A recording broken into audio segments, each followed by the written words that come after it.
De nouvelles pièces qui trouvent leur place, leur sens. Au musée de la Compagnie des Indes, une vingtaine d'œuvres chargées d'histoire vient de faire son apparition.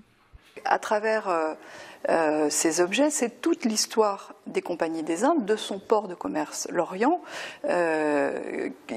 qui est présentée ici. Et c'est aussi l'histoire des Européens qui partent vers l'Asie, des Européens qui s'installent en Asie. On le voit avec notamment une sélection d'objets indo-portugais. La ville de Lorient a déboursé 50 000 € pour l'acquisition de ces objets, une somme qu'elle justifie par la nécessité d'un travail de mémoire.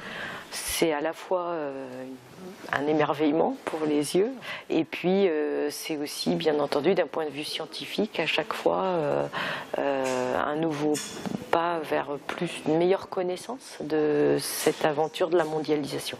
Pour retracer ces aventures de la mondialisation, Brigitte Nicolas a trouvé un objet unique au monde. Ce globe terrestre illustre l'itinéraire de 2 frégates de la Compagnie des Indes parties de l'Orient en 1738 et qui sont descendues jusqu'au pôle sud pour voir s'il n'existait pas un continent qui aurait pu servir d'escale à la Compagnie des Indes. Donc inutile de vous dire qu'il n'y avait pas de radar, pas de GPS, pas de satellite pour les guider. C'était une navigation épouvantable entre les icebergs, les glaces, dans la brume, le froid, enfin des conditions terribles.